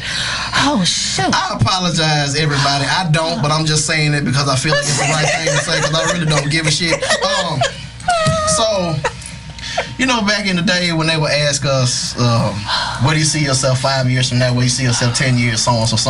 And they ask you them questions, and then they want you to put it down and everything. And it was probably about, it wasn't 6 months ago, it was probably 3. It's been shorter than that, yeah. It was about 3 months ago. Mm-hmm. It hit me, somebody was talking. Mm-hmm. I was like, I wonder what happens if I would ask this question differently. Yeah. So what I asked was, what have you done 10 years from now? So that means like it's 2027, and you looking back on the things that you've accomplished, and you're telling me these things like they're already done, because just like the laws of attraction, and just like people who like myself who believe in speaking things into existence, however you say it, it's all the same thing. So when I ask you this question and you start talking, you are speaking your future into existence. Right. So, sir, flash forward. Oh, flashing forward. And there is no answer that's too big. Okay. What have you done 10 years from now? And if I think it's too small, I'm going to say that ain't big enough. I added that on a couple of weeks ago. Yeah, because you got to kind of help folks pull stuff out. Sometimes you got to... That's a big question right there. It is a big one. It's funny. Before I say it, it reminds me of what my woman talks to me about all the time, dream conversations. Where you want to be. So she get on me about that. You know, I sometimes I'm stubborn, and I don't, you know, with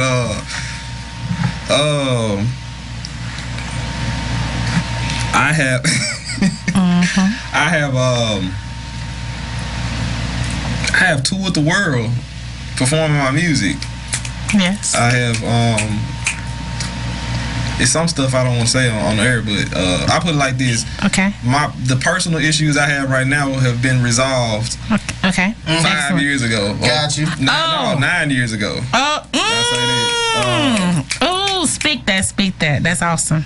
I will be moving in. I moved into my even bigger house that I was in from my starter house. Okay. With me and my wife. Yes. And our child. I would have started my hot wing business. Wait. Yeah, my hot wing business. Okay. Keep going. And I would have finally graduated from college.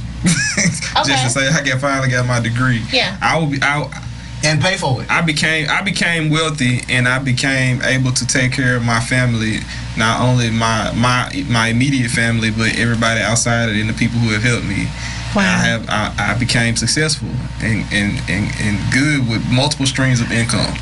You know, as well as, you know, that's mainly what I see. You know, wealth, happiness. I will have traveled the world and been to seen places outside of my comfort zone other than just being in Tennessee. Yeah. You know, I was successful with my music. Even though it was hard, I became successful with my music. I finally became successful with my music. Me and my mate will have worked and helped each other to get where we wanted to individually be as people. Yeah. And, you know, that's what I see success. I was successful. Everything I wanted, I got. Everything I desired to have, I got.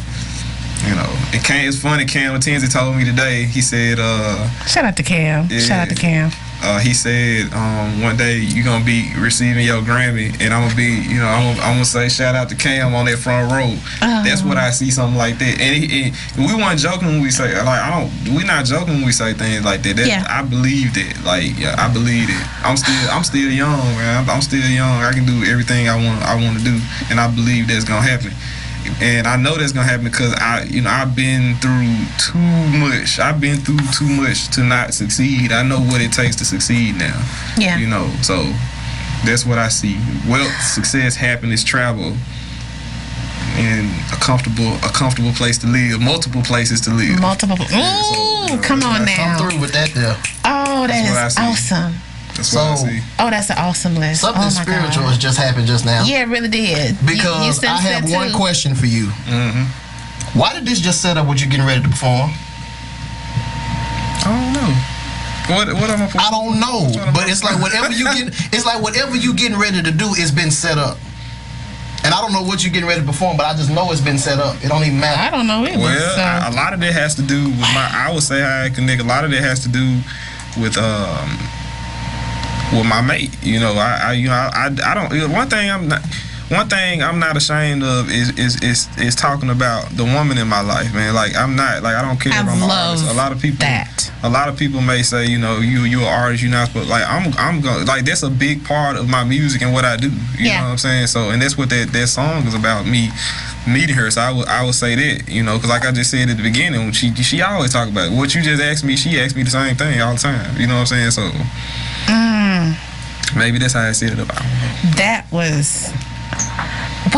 Gerald has asked that question quite a few times, and this was one of those times where I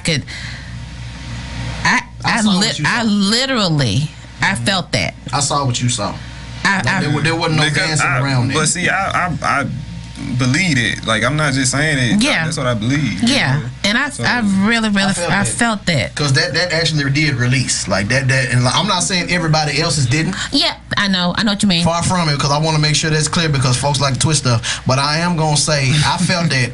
And that release, and that touched and agreed with what we trying to do. Yeah, because it's similar. Yeah. I mean, that was. I've never seen myself living a normal life, man. I just haven't. I just don't know what. I mean, I do live. Normal-ish.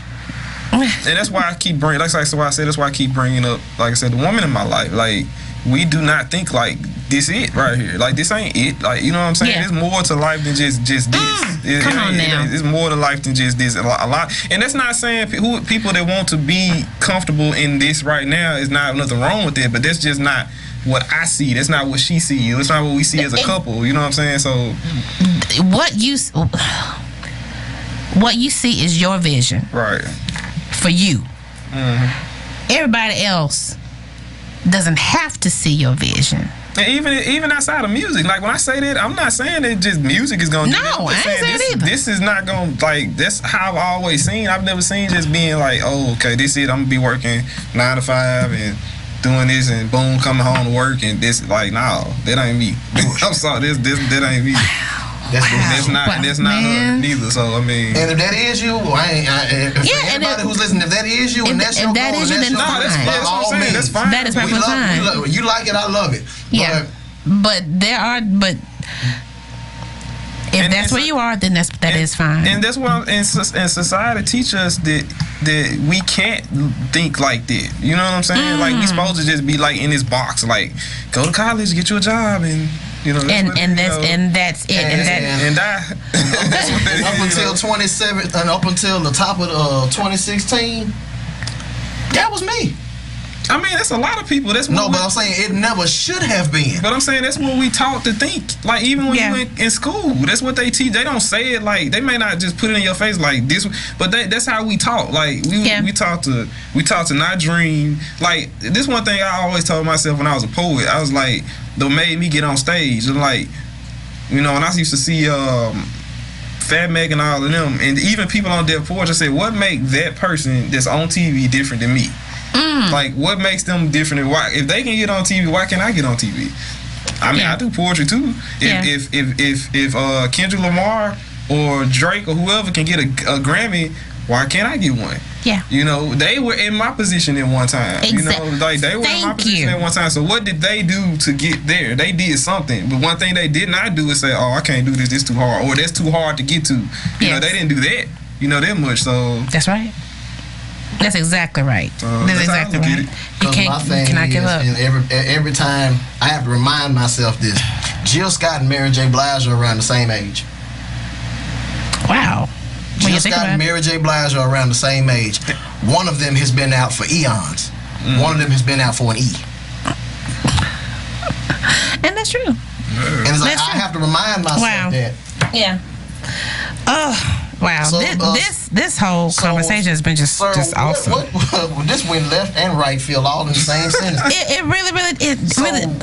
it resonates so much because how you're saying, like, you know, how your life is not how it has to be. No, I mean, we do have things that are set up for us. It's messed up. Like a lot of people, it's really messed up how things are set up for us. Yep. Mm-hmm. It's people and it's black people. Mostly it's black people. And you know, one thing I have understand is and even with black women in particular, because not only do y'all have to a struggle of being black, you got a struggle of being where you're not respected as a person because you're a woman too. You see what I'm saying? So it's hard, and you get pushed so far back in how things are that everything I just said, sometimes it seems so distant because of where we at now. But like I said, all these people you see that are not in that position, they were in the position or probably worse at one point. Yeah. You know, they had enough to do more and get out of their position. So why can't I? You know, what am I not doing right? What knowledge do I not have? You know what I'm saying? That's how you should think. Yes. You know, so wow. I'm not saying I'm perfect now neither, because sometimes I feel like, you know, like, man, I don't know if I can do this. Yeah, like I'm not saying I'm perfect. Yeah. I'm just, none of us are. None of us we are. all have our days where we gotta have the good people in our corner to bring us back to where we need to be. Yeah, that is true. And you need conversations like this, like I said, my woman always talk to me about stuff like this, and a lot of the time I be stubborn about it. But you need to talk about that You have to, like y'all said, you got to speak that into existence. Like you got to envision yourself doing it. That's where it started. Draw it to you. Exactly. Just like the songs. Them songs start off as ideas. I've seen my songs be ideas in my job in a video. Like literally, like from an idea to an actual video and a concept of an album, thinking in my job to an actual physical album. Yes. So that's literally the same thing, you know. So it's awesome. It is awesome. It is. When you, because there are those times when you get distracted and you get discouraged, and then there's times of discouragement. That's when you're like, okay, am I really where I need to be? This is what I'm supposed to be doing, and then something happened to snap you right back. Oh yeah. To remind you, like, you know what, you are meant to do this. Hell, that was tonight for me. I'm being completely honest. Wow. That was right now for me. Really? Wow, Gerald. Like I said, I'm a fantastic actor. A lot of times folks don't know what's going on in my head, but lately I've been like, I'll be honest, I'm trying to work on my album. All of my tracks are made. I'm ready to lay my vocals down. My computer is messed up again, because I got a PC and I got a Mac. I use Logic Pro. My Mac is messed up again. Second time this year. Fuse blew in it, and I had to shell out money I didn't have. And now my screen won't turn on. I got to shell out money I don't have. And I'm like, I know what's supposed to happen, but there's so much other stuff that needs to come first. Like, I don't know, rent, bills. I got to replace the refrigerator. And I'm thinking to myself, it seems impossible at the moment. But then I can see myself somewhere between October and December, because this damn album is coming out this year. I'm going to be looking back like, going into my refrigerator that works, and getting something to drink because it's cold, and listening to my album because it's done. It's like, but I'll call you back. one of my brothers, like-minded link, was just calling me. Wow. That means I gotta call him when I leave. Wow. And this tonight was that, because this week has been weird, and I'm loving how everything is realigning. Good. Because it always does. It always does. And honestly, that's what that's what my album is about. Like what we talking about. Like that's literally why I made that album, No Sleep Under the Circumstance. Cause like I know y'all, you know what the stuff we talking about. This stuff I think about when I'm getting off work at night. And you are thinking about all the stuff you saying. You know, a lot of people think when we have like even with y'all being in radio, they think like, oh, you do radio, you don't have problems. Oh, you do, no, that's my response. People don't know like, oh, you do music, you don't have no problem. They just hear, you know, even with my album, I may be talking about how dope of a rapper I am, but I got bills, and you know, I got bills, I got kids, I have a woman in my life, I have a job, you know, I have a lot of stuff I have to deal with outside of my actual music. And even with my album, that's why it's a song I should have gave you to play. I got a song. Usually I start my album off with some bravado, talking about how dope of a rapper I am. This time I started my album off talking about I owe rent. It's called Rent Song. Yes, the Rent song. Before I talk about me being a rapper, I want you to know that I got bills. Man. I gotta work. You know, I might be performing and people know the lyrics of my work, but I'm on stage rapping, but I'm thinking about like, man, I don't know how the hell I'm gonna pay my rent. Like, you know what I'm saying? That's why I did that song. Rent. If you have not heard the Rent song, you need to hear the Rent. Get the album. Just get the whole album. Play the Joker from beginning to end. You will not be disappointed. That doggone Rent. It was real. I was listening to it. I was like, okay. And so you gotta be kind of vulnerable to do it because, like, especially as a rapper, you know, as a rapper, you want to be like what Jay said, you gotta have a money phone and all that, you know, and the stacks on stacks on stacks and all that stuff. But see, I want to flip it because I have been through that. I want to show like, you know, and then also that don't define you. Like even though I may owe rent, I'm still valuable. I'm still a dope artist. I'm still a dope human. Like that's why like. If you look at all my albums, like most, I can't say for right now, but most of all my albums, I think the first and second track is talking about something like I'm dope, I'm a dope rapper, or you know something to that capacity. Like it's setting the tone for like me being a rapper.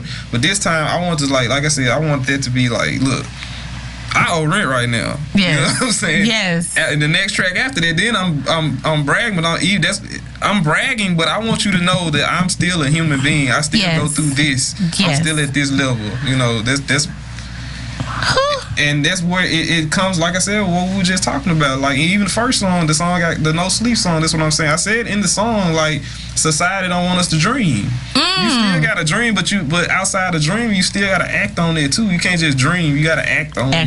You know, that's right. Bring it to life. So the whole album. And I rarely say that. The whole album, Gerald, is dope. There are no, and I'm not just saying that because you're here. Nah, but because you know, because I tell you. Even as artists, we know when a person meaning and when they just saying some fluff. Yeah. So. Cause people, artists that will have. You can tell, like some of you listen to stuff, and I'm like, okay, that was. You ain't got no friends with your ugly ass. Either that or that right there was a filler. That was a filler song right there. They just stuck that joker in there just so they can say they got 12 tracks. You know what I mean? That damn song was the lettuce on your sandwich, nigga. Exactly. But this one from beginning to end, it was solid.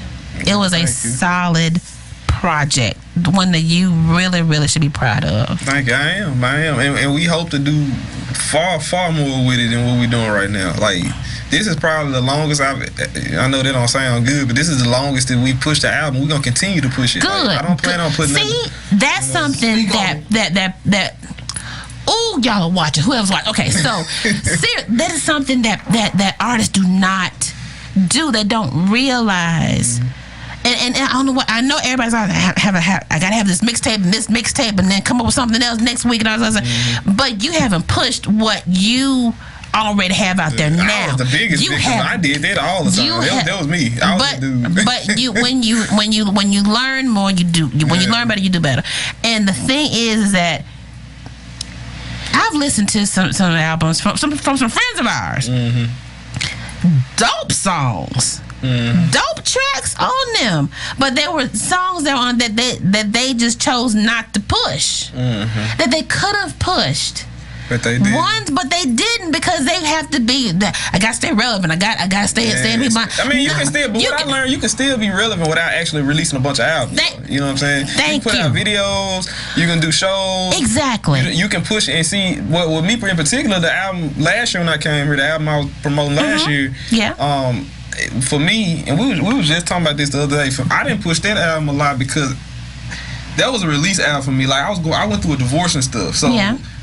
You know, by the time that came out, because I wrote all that the year before, so by the time that came out, I'm already in a whole nother lifestyle and whole nother mindset because somebody else. I'm in a whole nother mindset. Yeah, because you vented a lot in that one. Like I'm happy with me. I'm happy with the woman I'm with. I don't feel like that, so it's hard for me to actually do a video for songs like the Samson's theme song I got and stuff like that. Like I don't want to talk about that now. I want to talk about, and now I'm still the stuff I've got now. I am in that place. I don't, that's the kind of stuff I do want to perform. But it's just like with me, I didn't promote that a lot because I just went in that space. That was a release for me. Like I always relate that album to 808 and Heartbreaks. Like that was just something I need to get out of me to do what I'm doing now. That's why I guess it was why it's called It Gets Greater Later, because you're gonna get this now. Yes. You get the real shit later. So that's how I looked at it though. Yeah. But before that, I was doing what y'all was just saying. I was just like, I gotta keep putting music out, stay relevant. Like do this album, do this album. That's why I got 13 projects. Because I wasn't promoting them. I put an album out, promoted for like 3 weeks, and then I'm on to the next thing. Yeah. So you could literally go back and probably re-release at least 5 of them. Yeah, I'm sure. I mean, my engineer told me this, and he, and a few other people told me this. My woman told me this. My engineer. Like for instance, we think No Sleep is gonna get to a very big platform in the future. Hopefully this year, very soon. Yeah. When people, even when me as artists, like for instance, if you find out about Drake listening to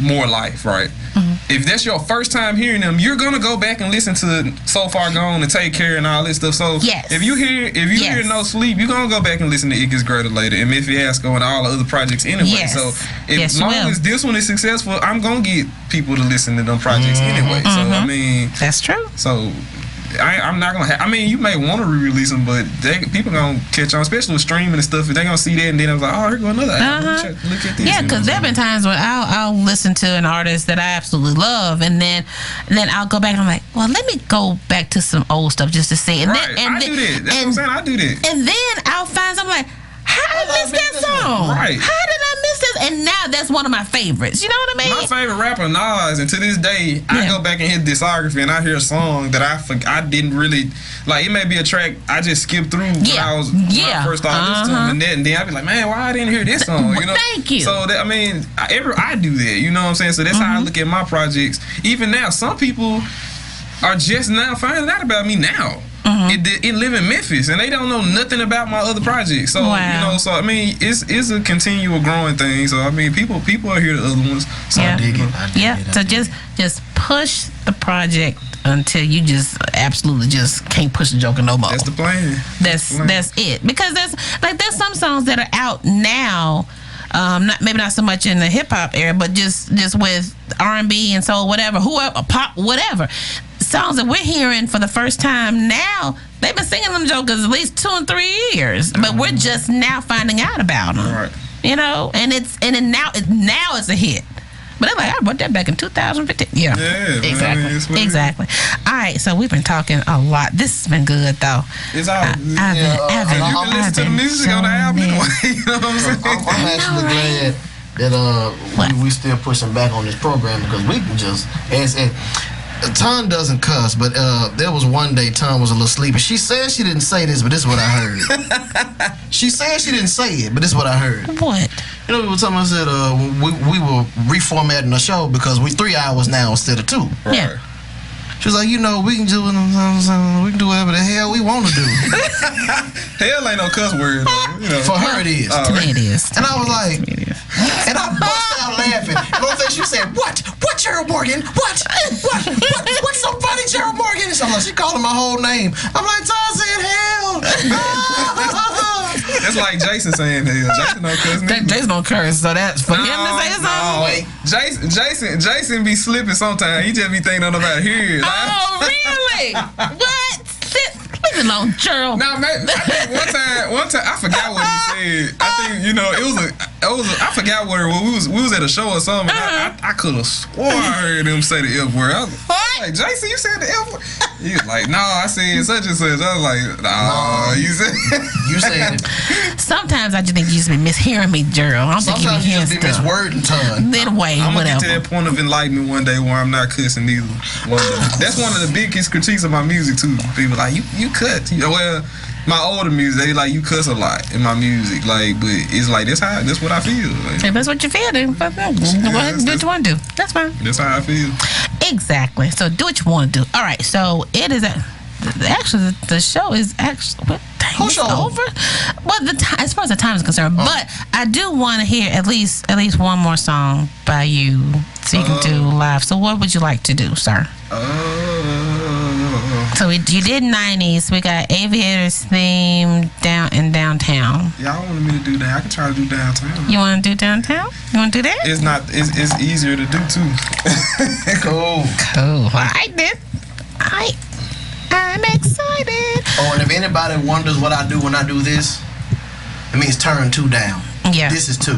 Yeah, that's I don't want y'all hearing me because sometimes I get a little excited and I mumble stuff to myself that y'all don't need to hear. That was good. Ooh, in the middle of you singing. This is kind of fun.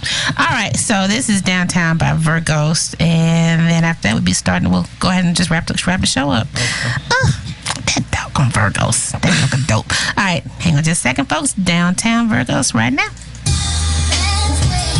Oh, can we turn it up a little bit louder? The beat, you can turn it as loud as it can go. I'll be all right. Oh, in the headphone? Yeah, in the headphone. Yeah, that's cool. That's cool right there? Yeah.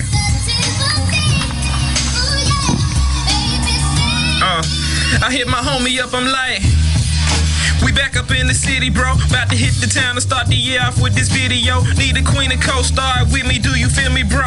Not a vixen with good intentions, not so diddy though. He said I got the kind of woman that you thinking of. Gave her your number so that y'all can link it up. I'm thinking that's the love that you.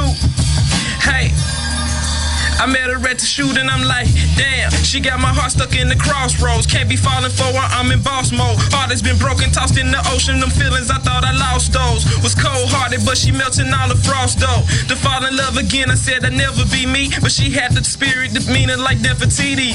Her energy instantly gave my soul respect for her. Wanna connect with her, couldn't start thinking about the night I met her down. She had my head going. You can't, the night I met her. So I can hear myself a little bit so I can do this last verse though. I can hear it. Now she got me going up and down the interstate. Casual conversations mixed with dinner dates. Intellectual talks and sexual thoughts, but sex is finna wait. Even though La Mama smoking high, yo, let me ventilate. See, she and I, we connected through God energy, secular commentary, symmetry. We had chemistry from the get-go. It's you I wanna be with, though. I love your mind, but still like the way that thing sit, though. Lost faith and love, and I went and built up a barrier. Was trying to be a pit, but was really being a terrier. Tried to resurrect the dog in me, but I buried you. Was supposed to do a video, now I'm looking to marry you. See, God works and put everything in perspective. I'm just glad you were connected to the process. You chose me and I chose you. So let the music and the flow bless this loving that we found. To your energy every time I'm headed. That's the way. She had my head going. You can't stop. The night I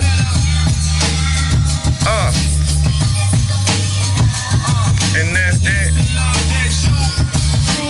No Sleep, that's on No Sleep, Solanaya Part 1, aka Downtown. Solanaya Part 1. Oh, I love that. Thank you. I love that. Thank you, I song. appreciate it. Oh, wow. I was like, you know what's funny though? Even though that song ain't got no video, it actually does have a video. I don't know if y'all heard my song called Distractions. It's a video. If you look on YouTube, it's a song I got called Distractions. Okay. That's what that song is about.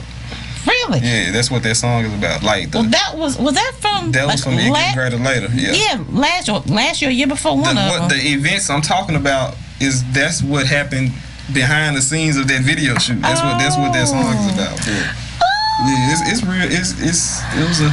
Oh goodness. Damn, I like SWV. They one of my favorite. Yeah, that was dope. That was dope.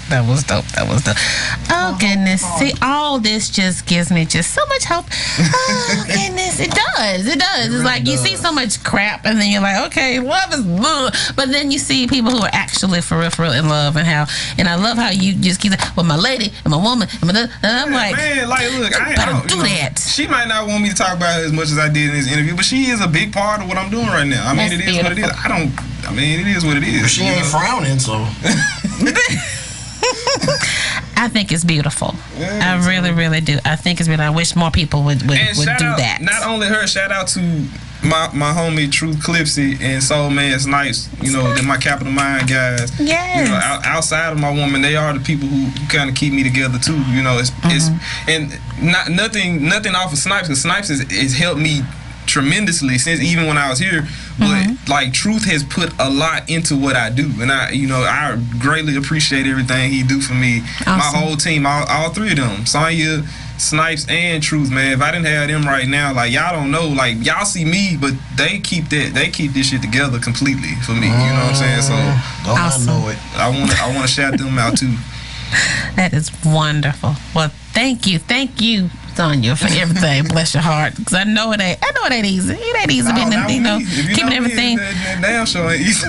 Keeping everybody together, everything together is hard. So you gotta have that strength behind the scenes, and it's good to have, real friends. Yeah. Who truly have your back and will tell you the truth. And I can say it about all three of them. Seriously. That is awesome. And my brother Ricochet, Michael Reiner, and Denard. All them people keep me together, because I don't have a lot of friends like that. I have people I care about, but I think those 5 people, like I said, my woman Sonya, Snipes, Truth, Ricochet, Young Yayo, them people keep me together. Those people I know I can count on. Yeah. So. And if you can count all that on one hand, you're doing good. Right. That's awesome. I got, too many cities. I got too many hands. It take that. Look, with my Gemini mind, it does take that many people. It really does, because there's like 12 of y'all sitting right there in that chair. Okay. 13 sometimes. That 13th one, you don't want to meet him. Yeah, you don't. Right. That's the one that I don't like him. That's the one that has the pipe. That's the one that has the pipe in the back of my car. That's the goon. That's that Frank Lucas Negro. You don't want to meet him. That's the goon. I ain't got one of them, but I need one. No, you don't. Because if you're anything like me, when I can tell by the similarities, you don't need one. That's a trip. Oh gosh. Okay, so shout out your social media. How can people find you? Mainly, I'm a Facebook addict, as it says on my song. So I got a song called Facebook Addict. The Facebook, oh Lord, I heard that. I was like, dang, that's me for real. I'm scared to listen to it. You gonna? I'm telling you, Gerald, you gonna have to listen to it. I could be all three of them verses, honestly. I could be all three of them. So, but yeah, Facebook mainly. Facebook, you can like my Facebook page is Virghost. My music is on my music is on all the social on the streaming sites, Tidal and Spotify and Apple Music, iTunes, all of that. But if you really want to help an artist out, go on Bandcamp and get my album. Buy my album off of Bandcamp. That's virghostmifiasco.bandcamp.com. On Instagram is COVI. On Twitter is Virghost Poet. Go on all of it. But like I said, the main site to keep in mind is virghostmifiasco.bandcamp.com. Go buy No Sleep. Under the circumstances, go get that. Yes. Buy it, please, because I know people don't buy albums, but go buy it. Just go get the whole album. You can stream it too, but after you stream it, go buy it. But exactly, get whole album. I'm so serious. Don't just pity pat the tracks. No, get the whole album. Get the discography. Get the discography if you can. Right. You better push. But seriously, get the for real. I might listen to that while I'm taking my medicine tonight. It's so stupid, because I can picture you too on your couch. But seriously, get the whole. I'm not even looking at you right now, Gerald. You know what I've been laughing at myself about? What? I've been really vocal about that lately. Huh? Yeah, you have been. Yeah, you have been.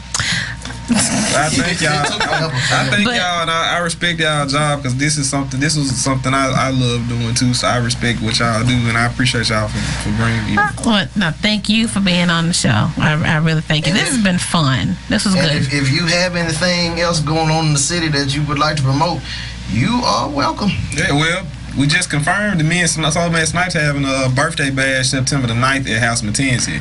So we gonna have it. Pause. Why is that time period relevant, Tandria? That's my birthday too. September the 9th? Oh, yes. You gotta come then. You can join on with us then. Oh my goodness. Come on with us. What day is our birthday? That's a Saturday. Yours is on a Saturday, mine's on Friday, Snipes is on Thursday. Ooh, all these Virgos. Oh my gosh. And we gotta come back here because since it's your birthday too. So they gonna be like the pre. Yes. and oh wait, and then night, yeah, you'll find out about it. I am throwing a bash for myself as well. So hey, we can split that thing up though. Yeah, it's gonna be fun. We still getting it together. We just confirmed the venue. We gonna. Where's your venue? It's gonna be a House Mackenzie. At Mackenzie with Cam. Yeah, but this is the last thing I want to say. I know I'm talking. No, you're not. Because there's another thing that you're doing as well that you've been pushing on social media. The content. I forgot about that too. You got to tell them about where to. Before that, I want to shout out to House Mackenzie and Cam Mackenzie. Yes. That's like a huge accomplishment to me, or just what they did. They put my Walter. Sir Walt, he made a mud work of me. Yeah. And he did a pencil drawing of me. Okay. And they're putting both of those in the House of Mackenzie. Whoa. Yeah. So that's major. That's where we came from here. And I'm very excited about that. I'm very excited about that. Like, you should be. I know, right? Yeah, because I think the only other rapper in there that I saw was Fathom 9. And Fathom is a legend. So yeah. You know, I think that's the only rapper in there, but come through 2027. Okay. That's an amazing thing right there. Like, cause he got a lot of great black people in there on them walls. Yes, he does. And just to be in there. Yes. I'm honored to be in there. And I just gave him the mud work the other day, but I gave him the pencil drawing today. And hopefully when I get back and be up there, so I really appreciate that. Now, the award show is I was nominated in the Nashville Industry Music Awards 2017, which will be on, I believe, August 26th. And I was nominated for Album of the Year, Best Urban Album, Best Hip Hop Artist, and Best Performing Hip Hop Artist. Yes. So go on there, it's on nimadigital.com, NIMA digital.com, and vote for me. I don't want to be petty, but somebody told me to be petty yesterday. But just go on there and vote for me. If you don't know nobody else, make sure you vote for me, though. You know? That's what I did. In those 4 categories. Because there are like a lot of other categories and stuff. And I'm glad that they have it set up so that you can just vote for who you want to vote for. Make sure you vote for that album of the year the most. Oh, no, I did. That's a major category. I voted for your stuff. I voted for you. Any place where I saw your name, that's where I voted for. Cool. But all the other folks I left that stuff alone. I don't know them. I don't know him either. That's an accomplishment too, because that award show is not just rap. That's like country, jazz. Yeah, that's what I saw. Okay, Nima folks, yes, I did actually go through your entire ballot. I really did. Because I know just with us, doing stuff on the show, whatever, I know a lot of country folks, and I know a lot of pop, this, and what, so, and rock bands. So I just took looking to see if there's somebody that I did know. And I did see Roots of a Rebellion up for an award. But see, that's why I saw them. There's a lot of people on there that I do know, like Al D is the one, Jason and Al D the ones who got me connected with Nashville in the first place. So Al D Words is nominated for like 2 award shows. He's performed here in Memphis before. Okay. And I'm trying to think who else. A lot of the people in the other categories I really don't. I'm not even joking. I really don't know. But like I said, I know Al D. Okay. I don't know anybody else. Like I said, the album of the year, I feel like that's an accomplishment in itself to put a hip hop album up there with all the rest of those albums. I saw that. I was like, dang, you got nominated for some really awesome stuff. That's awesome. So shout out to you. And definitely voted for Roots of a Rebellion, because they've done shows with Chinese Connection Dub Embassy. They're a reggae band. They're from Nashville too? Yeah, they're in Nashville. Oh, they are dope. Yes, with the guy that jumps around and plays the and that's the dude that always plays that Rhapsody in Blue. Yes. What are they? Y'all know that? What are they nominated for? What kind of band? They're a reggae band. Oh, so they'll be like the fusion Probably, but it's Roots of a Rebellion, and they are really, really good. They're a good band. I'm gonna go back and vote for them too. Then. Yeah, so they're dope. They are definitely dope. So y'all go vote for them as well. But yes, I vote for all your stuff. I was so excited. I was like, look at this. Yes, and it's a very quick vote. You are not in there forever. It's very, very quick. Click, and then vote now. Then they tell you thank you and all that promote. So and that's I'm going to follow suit tonight. Yes, also, it's real quick. I got a tour that's going on right now. Actually, gasp! Yeah, what? I got a tour we started it at Tom Ski Mask show at High Tone the other day. Oh, that is right. Okay, yes. So we did that. And then I'm on the 16th. I think 16th. I gotta go back to Nashville performing Soul Man Snipes Southern Girl show. Mm-hmm. And then there's a lot of dates on there. You can see on my page. But the other one this month is I go to Little Rock, Arkansas for my guy Epiphany's album release. Okay. So, and it's I think seven dates on there or something like that. Yeah, you got quite a few of them. I saw that on there. We trying to add 3 more on there. Hopefully Mississippi and Clarksville and Knoxville. Hopefully, and we adding the Memphis one that we just confirmed today on there too. So excellent. Oh, just busy, just doing stuff. Awesome. Grind. That's how it should be. Grinding. That's all you gotta do. You gotta grind. I'm so excited for you, and I know I said this about Glenn before when he came on the show, but I'm proud of you as well. I really, really am. Thank you. I appreciate it. I'm just excited for everything that you've got going on and for everything that you will be doing. Well, I appreciate y'all. No problem. Well, thank you for being on the show, Virghost. Thank you so much. You are very, very welcome. So we are gonna go ahead and just end the show and leave it at that, and I really would love to be able to announce who's going to be on the show for next Thursday, but I kind of forget. So, you know what? Yeah. We're going to all find out together. We really will. We will. I am literally a blank right now. Well, y'all do know I'm going to be back on in September the 9th. Yes, you will. Whatever day that is. Yes, it is, because we'll be celebrating my birthday coming up. I'm just saying. Oh, gosh. Yes. All our birthdays. So, what is your day and what's Snipes' day? Snipes is September the 7th and mine is September the 8th. That is ridiculous. And then I'm 9th. Tonight, September. Party. Okay. That party's going to be so planned and together. Oh, my God. I'm serious, because we're going to do something. It's just going to be planned and structured as hell. What? And now for the drinking hour, looking ass. No, it's gonna be free flowing, and we're gonna have fun. Leave me alone, Gerald. Oh, I forgot you can do that once a year, huh? And mine gotta be special because I'm turning 30 this year. So I'm older than you. Are you? I'm 31. Well, I guess you are. Okay, well, I'm older than all y'all, so I ain't thinking about none of y'all right now. Okay, so I thought you were older than me. That's bad on my part. No. It ain't got nothing to do with age. Oh, okay. There it is. It ain't got nothing to do with age. We still in the same, We should 31 ain't shit. Yeah. Y'all so funny, Jesus. All right, so let me see. I'm trying to see what I'm going. So we played No Good before, right? Yeah, No Sleep. No Sleep. That's the one I just added. That's the intro. That's the. Yes. Basically what we was talking about. Yes. And I love how it just says number 1. Because it's No Sleep. Yes. It ain't even got your name on it right now. We're gonna fix that though. Well, we'll fix it, but for right now, I just got to play it because no, that was when I snagged the thing. Oh, you didn't hear me say that though, Rick. Sorry, the owner of the. That didn't happen.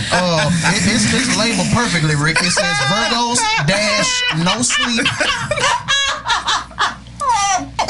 VIRGHOST-NOSLEEP. That's it. Yeah.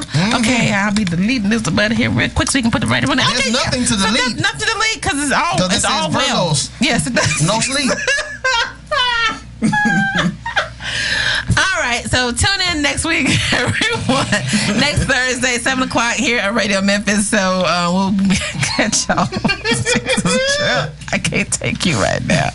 All right, okay. See, well, thanks again for being on the show, and shout out once again to Young LA II for being on our Artist Spotlight, and Glenn Allen for promoting his book and his book signing, release, and everything that's going on. So, all right, go be great. That's all I'm saying. Okay. And Gerald, see, you got to throw me all off. I promise it's not rocket science, Gerald. It's Radio Memphis. Yes, Lord. All right, see y'all next week. Thank you. Come again. I cannot take you. I think I'm being too loud and it need to be a little calm.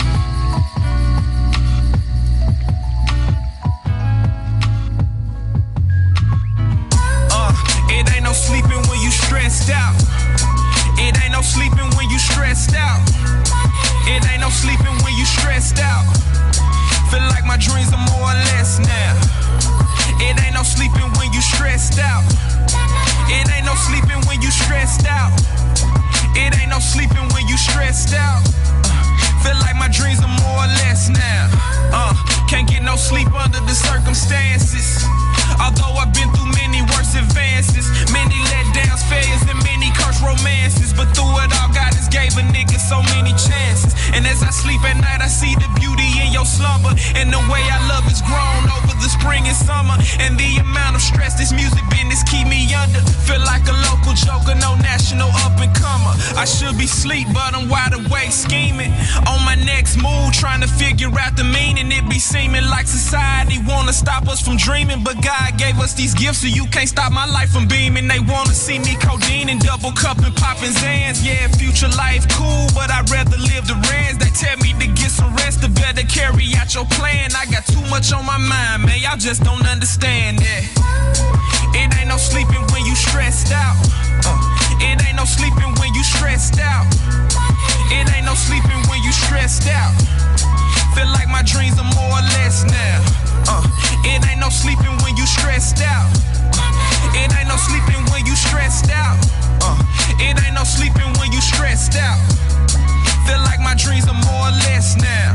3 a.m. I can't sleep and I'm second guessing. Am I being overcritical or overlooking blessings? Dropped my album last year, did it really get greater later? Was I venting or dissing all my imaginary haters? I was trying to show my pain while getting bigger in plot, but all I got was a you show said nigga a lot, damn. I can't win for losing, they tell me right what I feel. Man, this shit is so confusing that I make the dopest music, but hear others while I'm cruising, thinking what I'm doing wrong. Reevaluate how I'm moving, cause they snoozing and I'm losing time. And I ain't getting younger, but as I'm getting older, ain't never losing my hunger. But traders can lose my number, fans keep me on repeat. Tell them put me on the radio on 101 the beat, or back on K97. And then I heard my woman speak. Babe, you gotta go to work, you gotta get yourself some sleep.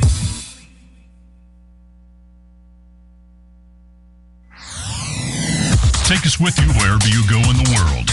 Look for Radio Memphis in the TuneIn app and share the #1 station in Memphis with everyone you meet. We are Radio Memphis.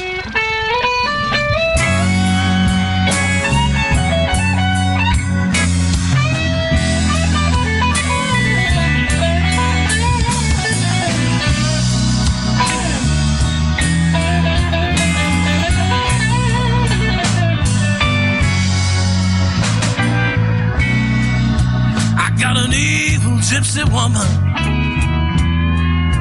to bring it hard, knocking trouble down this poor boy.